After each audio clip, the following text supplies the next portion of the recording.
Ons is tans in hierdie seisoen van opstanding en tydens hierdie seisoen vra ons maar hoe lyk 'n opgestane lewe?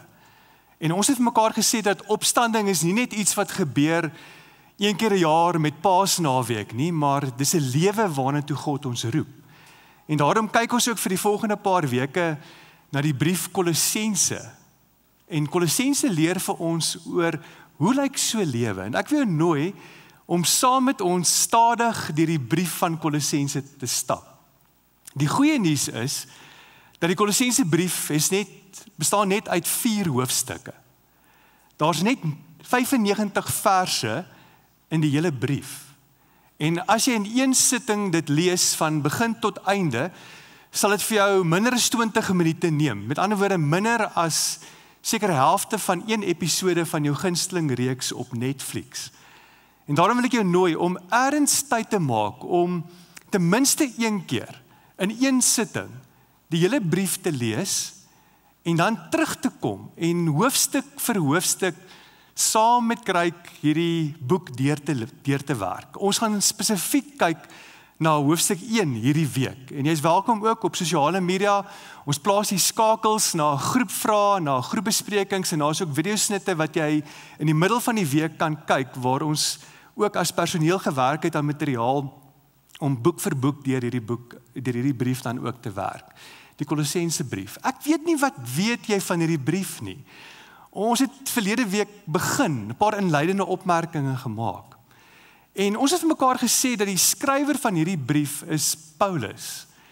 Paulus het in die Nuwe Testament 13 briewe geskryf. Maar wat interessant is van Kolosse, is dat Paulus nooit hierdie stad besoek het nie. Hy het nie hierdie gemeente geplant nie. Dat meeste van die briewe wat Paulus skryf hy aan gemeentes wat hy self geplant het. Maar nie hierdie gemeente nie. So iemand van Kolosse sou dalk verby Paulus gestap het en hulle sou hom nie eers herken het nie. Maar hoe is hierdie gemeente geplant? Ons lees van 'n man met naam van Epafras en hy het hierdie gemeente gestig. Ons weet ook dat Paulus, as jy die Handelingeboek lees, dat hy vir plus minus 3 jaar in Efese gewoon en gewerk het. En vandag kan jy ook in Turkye Efese gaan besoek wat baie naby aan Kolosse is. En hier in Efese het hy 'n doodnormale werk gedoen. Hy het gebly, gewerk en bedien in hierdie stad. Hy het tente gemaak. Nou 'n tentmaker was nie 'n baie prominente werk in sy tyd nie, maar dit was 'n baie belangrike, eintlik 'n lewensbelangrike werk. En vandag kan jy op die markplein, hulle noem dit die Agora, daar in Efese, Turkye, kan jy gaan stap, jy kan gaan sit en jy kan 'n idee kry van 'n tipe van 'n winkeltjie wat Paulus heel moontlik gehad het in sy tyd en sy 3 jaar hier in Efese. Nou jy kan net dink die hoeveelheid mense wat hy ontmoet het terwyl hy hier. Nou Paulus het in sy middagete tyd, sy siesta tyd, het hy 'n saal gehuur in hierdie stad by 'n man met die naam van Tyrannus. Jy lees ook daarvan in Handelinge. Hy het 'n skool gehad, 'n filosofie skool, Tyrannus. En dan in hierdie middagete tye het Paulus hierdie saal gebruik om mense te leer oor Jesus. En is tydens hierdie middagure waar Epafras 'n byeenkoms heel moontlik bygewoon het en tot bekering gekom het. Kan ek hier 'n kant aan teken? Ons moenie onderskat wat die Here deur ons wil doen by ons werkplekke nie. En Epafras is terug na die stad Kolosse waar hy gewoon het en hier het hy 'n gemeente geplant. Nou in daai tyd het gemeentes nie bymekaar gekom soos ons in hierdie groot geboue nie. Gemeentes was huisgemeentes. Tussen 20-30 mense by sy huis. En is hier in hierdie huiskerk waar hy met hierdie jong gelowiges 'n paar uitdagings opgetel het. En daarom reik hy weer uit na Paulus in Efese en hy sê vir Paulus, hier's 'n paar uitdagings waarmee ek sit met hierdie nuwe gemeente. Ek het jou raad en jou leiding nodig. En wat ons vandag het is hierdie brief van Paulus wat hy geskryf het dan aan hierdie man Epafras wat hierdie gemeente gestig het. Nou, wat was die probleem? Wat was die uitdaging gewees? Ons weet dat daar was 'n groot versoeking gewees wat hierdie gemeente verlei het. Dis 'n versoeking wat vir jou en my ook baie keer verlei. Ek dink meeste van ons is bekend met versoekings. Nee, ek weet meeste van ons almal word versoek. En as jy moet dink aan ons lewe, in ons leeftyd word ons elke dag, elke week, elke maand, elke jaar gekonfronteer met 'n verskeidenheid van versoekinge. Daar's versoekinge wat te doen het met besittings, met geld. Daar's versoekinge wat te maak het met verhoudings. Daar's versoekinge wat te doen het met mag en die misbruik van krag. Maar hierdie versoeking waarvan hy praat in Kolossense is 'n universele versoeking. Dis 'n versoeking wat ek ken en dis 10 teen 1 'n versoeking wat jy ken. Maar die uitdagende ding van hierdie versoeking is dis maklik om raak te sien in ander se lewe, maar dis moeilik om dit op te merk in jou eie lewe. Wat was hierdie versoeking?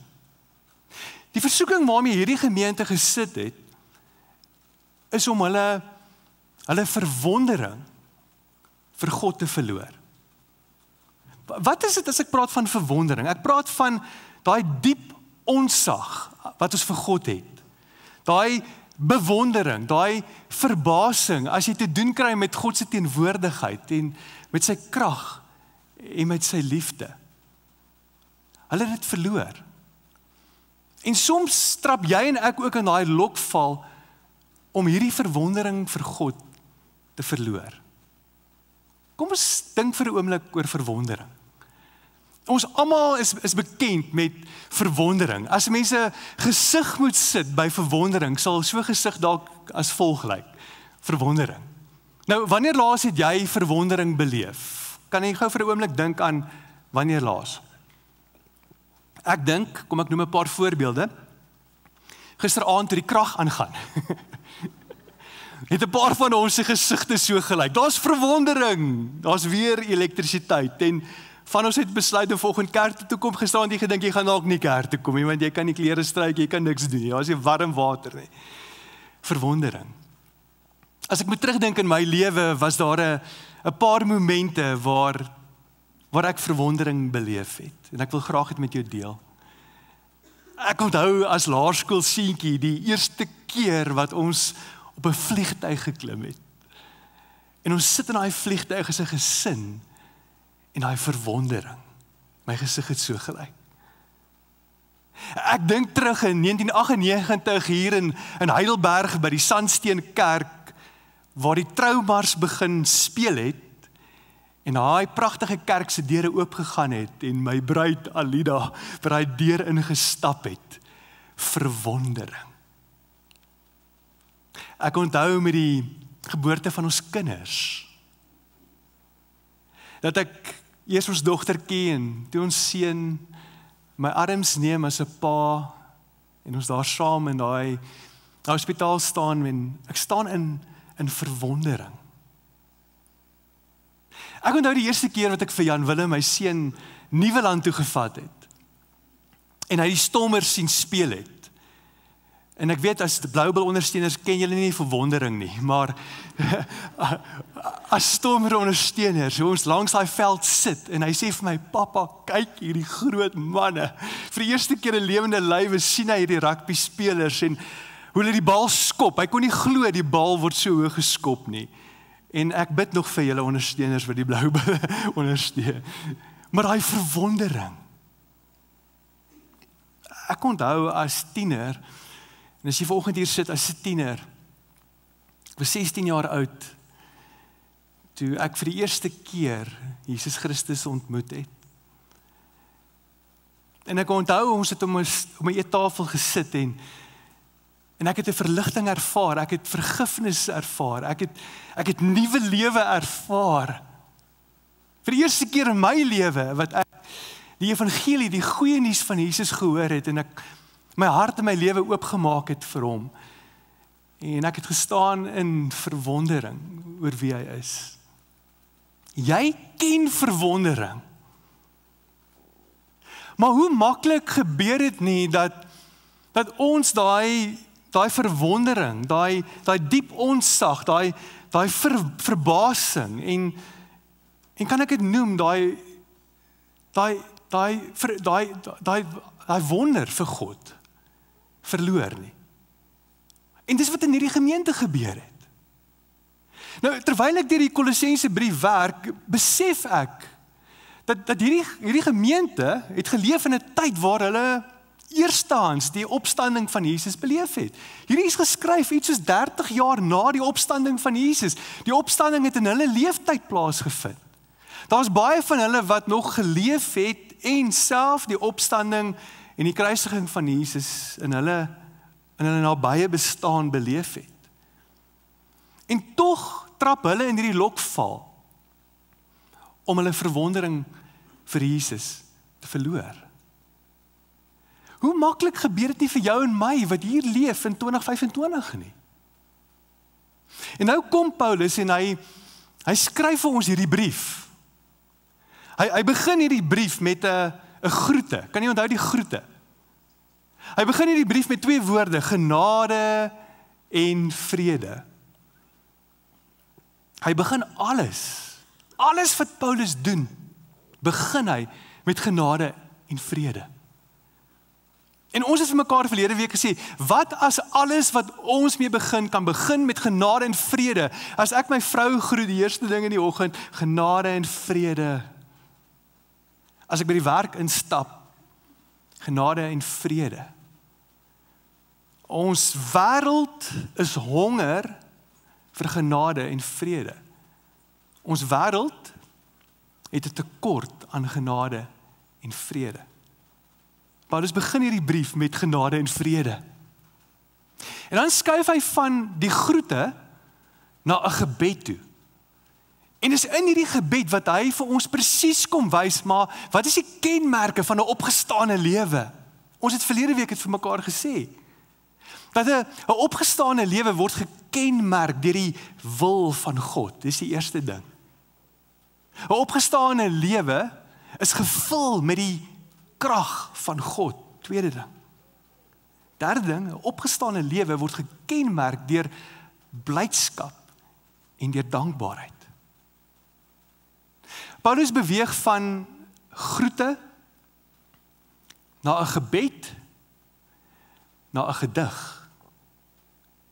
En dan in Kolossense 1 vind ons hierdie gedig.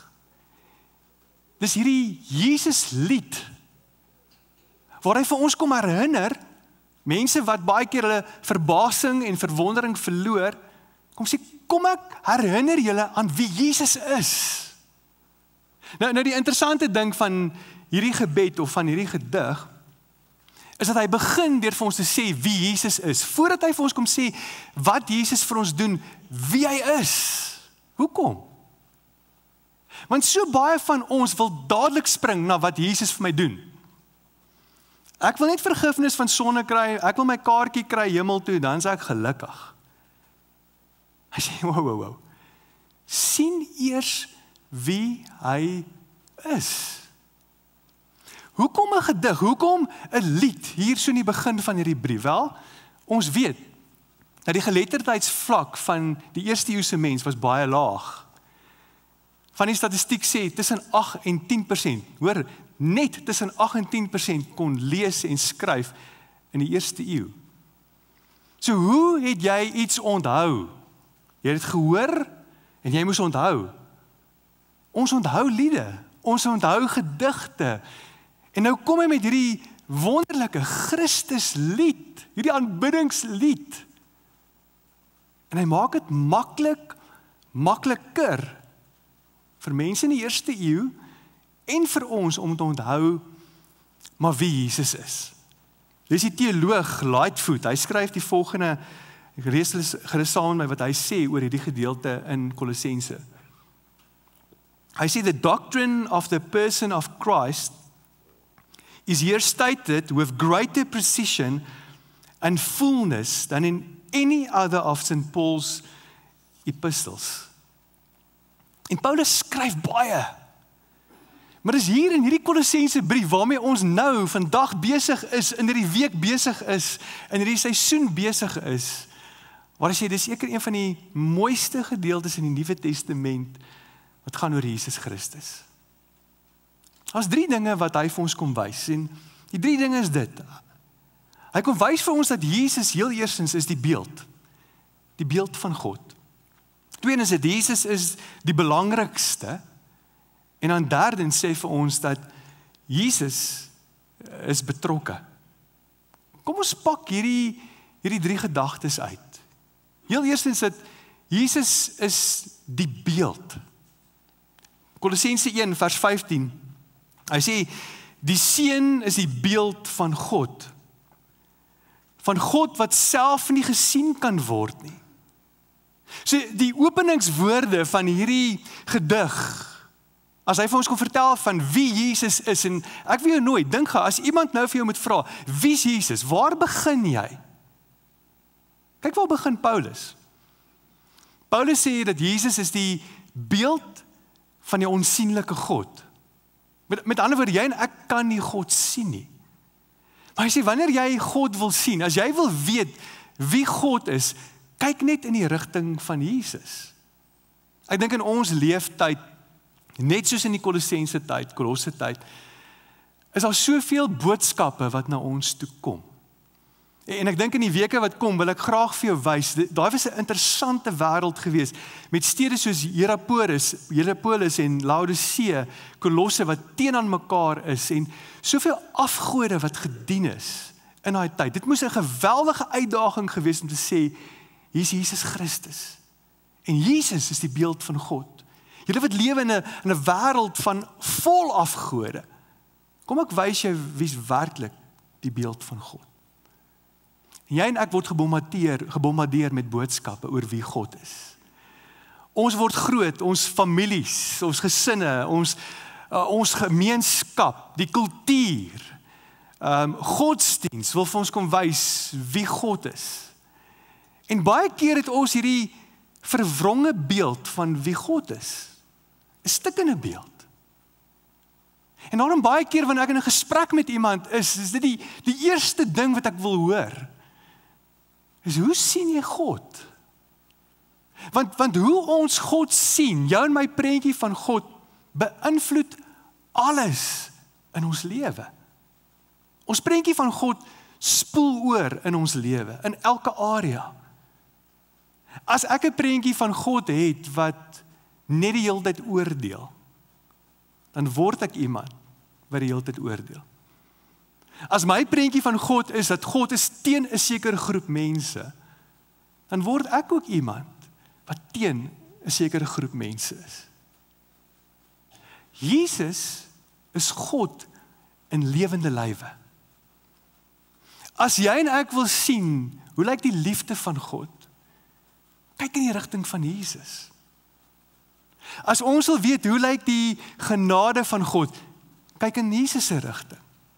En daarom is dit krities, dat jy en ek ten minste 1 keer 'n jaar, deur een van die evangelies werk, om Jesus te leer ken deur die evangelies. En daarom heel eerstens sê hy, Jesus is die beeld van die onsienlike God. Die Hebreërs skrywer kom en hy kom brei ook uit oor dit. Hy kom help ons verder met dit. Kyk wat sê Hebreërs 1 vers 3. Uit hom, hy praat van Jesus, uit hom straal die heerlikheid van God. En hy is die ewebeeld van die wese van God. Hy hou alle dinge deur sy magswoord in stand. Nadat hy die reiniging van sondes bewerkstellig het, het hy gaan sit aan die regterhand van die majesteit in die hoë hemele. Jesus is die beeld van God.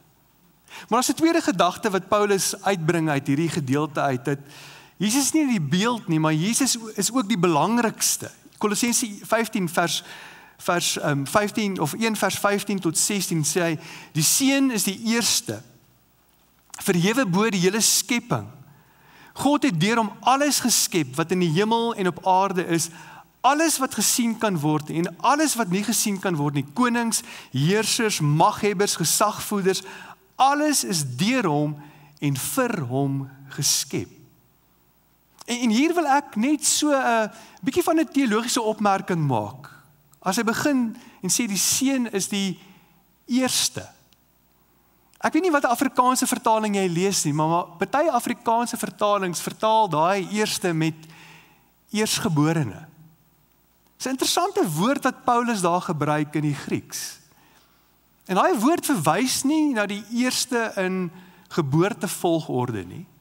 En ek gaan nou vir jou sê hoekom dit belangrik is om dit hier op te let. Maar dit verwys na eerste in mag, in autoriteit, in rangorde.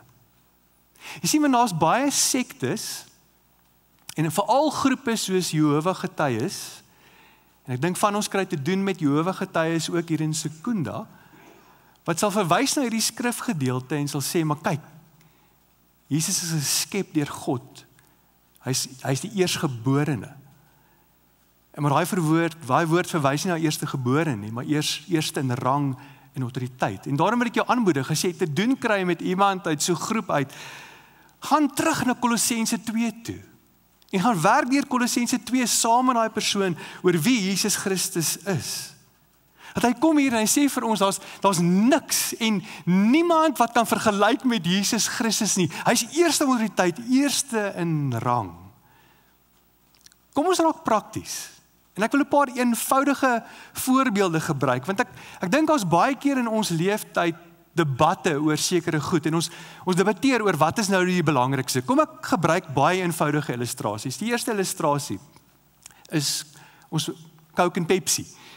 Ons debatteer baie keer soms, wat is die belangrikste? Wat is dit Coke of is dit Pepsi? Die tweede voorbeeld, daar kan julle meer hiermee identifiseer. Ford of Toyota. Ek kan nou nie vra steek hande op wie's Ford, wie's Toyota mense nie. Derde ene is iPhone of Android mense. Is daar fone anders as Androids? Ek wonder. Maar van ons is uitverkoop iPhones, anders sê Androids. En dan die laaste voorbeeld, natuurlik. Is dit debatteerbaar? Stommers, blou bulle. Maar daar's baie, die punt wat ek wil maak, daar's baie onderwerpe waaroor ons soms debatteer. En ons kan oor hierdie eenvoudige onderwerpe debatteer tot ons blou is. En dit gaan dieper, daar's baie keer teologiese onderwerpe waar ons debatteer. En dit sal aanhou tot Jesus kom. Maar daar's een ding wat Kolossense vir ons sê, waaroor ons nie hoef en kan debatteer nie. En dis oor wie Jesus is. Die belangrikheid van Jesus. Hy sê hy is die eerste. Kan jy vanoggend dit hoor? Daar's niks en niemand wat met hom kan vergelyk nie. Niks, niemand. En as jy vanoggend hier sit en daar's 'n stuk vrees in jou vir wat ook al, wat vir jou voel, dis magtiger as Jesus, daar's niks, hoor dit, en niemand wat met Christus Jesus kan vergelyk nie. Hy's eerste, die magtigste. Daar's niemand wat kan vergewe soos Jesus nie. Daar's niemand wat kan gesond maak soos Jesus nie. Daar's niemand wat kan herstel soos Jesus nie. En ek wil jou nooi, jy het net nou gehoor van ons ouerskapsseminaar verrykingsaand, die 14de Mei met Johan Smith. Ek dink by hierdie punt aan ons gesinne, ons families. Daar's niemand wat ons verhouding en ons gesinne kan bou soos Jesus nie. Ons gesinne so kan versterk soos Jesus nie. Ons het die geleentheid, die 14de Mei, om een van Suid-Afrika se beste sprekers hier te hê, wat gaan inbou in ons gesinne en in ons families. Johan doen 'n fenominale werk in skole, in tieners se werk, in sy lewens, en ek wil jou nooi, ons kan nie daai aand mis nie. As jy nog nie gereed gemaak het vir daai aand nie, asseblief vanoggend, maak 'n draai by ons kontakpunt. Jesus is die eerste, Jesus is die belangrikste, Jesus is die beeld van God, en dan die derde en die laaste gedagte, is dat Jesus kom en hy's betrokke. Kolossense 1 vers 17 sê, voor alles, sê hy, was hy al daar, en deur hom bly alles in stand. Ek dink ons het baie wetenskaplike redes en taal vir hoekom ons oorleef op ons planeet. Ons is die regte afstand van die son af. As jy dink aan die samestelling van die atmosfeer, gravitasiesterkte, die stabiele rotasie van die aarde, hoe jy en ek as mens aan mekaar gesit is. Daar's wetenskaplike taal vir hoekom ons kan bestaan hier op planeet aarde. Maar agter daai wetenskaplike taal en feite is daar 'n teologiese waarheid. En daai teologiese waarheid is dat God, deur Jesus Christus, hou alles in stand. Hoekom is dit goeie nuus? Dis goeie nuus vir verskeie redes, maar ek dink een van die groot redes is dat dit beteken dat jy en ek kan terugsit en ons kan asem skep. Want dis nie ons werk nie. Natuurlik beteken hierdie vers nie dat ons moet ons verantwoordelikhede afskeep nie. Asseblief moenie dit hoor nie. Ons het verantwoordelikhede. Maar hierdie gedeelte maak jou en my bewus van ons as mens se limite, se grense. Ons kan nie alles vir almal doen nie. Jy kan nie alles vir almal wees nie. En ek dink baie keer laai ons programme en ons verantwoordelikhede so vol. Maar wil jy vanoggend hoor? Dit is Christus Jesus wat alles in stand hou. Ek bring my kant en ek doen my verantwoordelikheid, maar dis hy wat bo dit alles hierdie wêreld en my lewe in sy hand hou. Vers 19 kom Paulus en hierdie vers 19 is amper soos 'n uitklophou. Hy sê die volgende, hy sê God het besluit om met sy volle wese in hom te woon. Laat dit vir 'n oomblik insink. Dat God woon met sy volle wese in Jesus Christus. Dat wanneer ons met mekaar praat oor Jesus Christus, dan praat ons oor Jesus wat vol is met die volheid van God. Wanneer ons hom aanbid as 'n gemeente, soos ons vanoggend saam ook aanbid ons hom wat lewe met die volheid van God in hom. As ons net nou gaan saam nagmaal gebruik, dat Christus is gevul met die volheid van God. En nou kom Paulus en hy nou vir ons vertel wie Christus Jesus is. En dan teen die einde van hierdie lied, van hierdie gedig, dan kom hy en hy sê, maar kom ek vertel vir julle wat Christus vir julle gedoen het. Hy sê, en om deur hom alles met homself te versoen, deur die bloed van sy seun aan die kruis, het hy die vrede herstel. Deur hom het hy alles op aarde en in die hemel met homself versoen. Dis die werk wat Jesus kom doen het. Die woord versoen kom 2 keer in hierdie skrifgedeelte voor. Die woord versoen kom 'n paar keer in die Kolossense brief voor. Wat beteken hierdie woord? Hierdie is weer eens 'n baie ryk woord en ek wil 'n baie bekende storie gebruik om vir ons iets te vertel van wat hierdie woord beteken. Dis 'n bekende storie van een van die presidente van Amerika, Thomas Jefferson. Thomas Jefferson was op reis gewees saam met sy manskappe op te perd en hulle het gekom by 'n rivier. En hierdie rivier was besig om te oorstroom, sterk stroom, maar hulle moes hierdie rivier oorsteek. En een vir een het die manne wat saam met hom was, het hulle een vir een oor hierdie rivier te perd oor gesukkel, versigtig. En langs hierdie rivier het daar 'n man gestaan, 'n voetganger, en hy het gekyk en hy het nodig gehad om aan die ander kant van die rivier te kom. En hy stap na hierdie president toe, Thomas Jefferson, en hy vra vir hom, sal jy vir my help om oor die rivier te kom? En Thomas Jefferson sê vir hom, spring op die perd. Hy is op die perd en versigtig sukkel hulle oor die rivier. Veilig ander kant, klim hy van die perd af. En van die manne wat saam met die president is, gaan na die man toe en hy sê vir hom, maar waarom het jy tussen ons almal die president gevra om saam met hom oor hierdie rivier te ry? En toe skrik die man. Hy sê vir hulle, die president, Ek het nie besef hier is die president nie. Daar was nie sosiale media en nuusblaaie soos ons vandag het nie. Hy sê, maar weet julle hoekom het ek hom gekies? Hy sê, ek het langs hierdie sterk rivier gestaan en ek het almal deurkyk en ek het 'n nee op elkeen se gesig gesien. Maar op hierdie een man, Thomas Jefferson se gesig, het ek 'n ja gesien. En ek luister na hierdie storie en ek besef, maar dis wat versoening beteken. Dat jy en ek kom na Jesus Christus toe en hy het God se ja op sy gesig. En vanoggend wanneer ons ook saam nagmaal gebruik, dat ons kan weet wie Christus Jesus is. Dat Jesus is die beeld, Jesus is die belangrikste, Jesus is betrokke en God se ja is op sy gesig. Versoening. Wat beteken hierdie versoening? Hierdie versoening beteken dat ek beweeg, en dis wat Kolossense ook vir ons sê, dat jy en ek beweeg van vyand van God na vriend van God. Na 'n plek van verdeeldheid waar daar 'n muur tussen my en God was, na 'n plek van verhouding. 'n Plek waar ek vervreemding ervaar het, na 'n plek waar ons aanvaarding kan ervaar.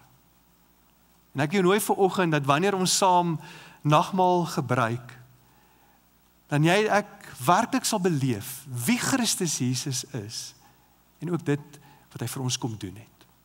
Kom ons sluit ons oor en bid ek vir ons saam.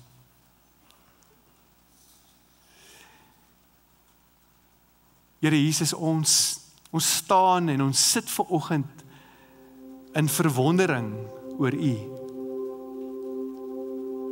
U is die beeld van die onsigbare God, Here. U is die eerste. U is die hoogste. U is die ewige. U het alles geskep, U het elke ster geskep, U het elke sel in ons liggaam geskep. Here, U het gesterf vir ons. U het gesterf in ons plek. U liggaam is gebreek, dat wanneer ons vanoggend hierdie nagmaal gebruik en hierdie broodjies gaan eet, word ons herinner aan die liggaam wat vir ons gebreek is, van hierdie sap gaan drink, die bloed wat vir ons gevloei het. Here, maar dankie ook dat ons kan weet dat U opgestaan het uit die dood. En dat ons nou die opgestane lewe kan leef. Here, maak ons oë oop, maak ons hart sag.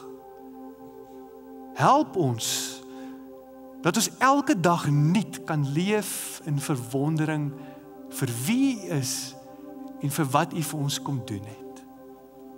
Ons bid dit vanoggend in U naam. Amen. Amen.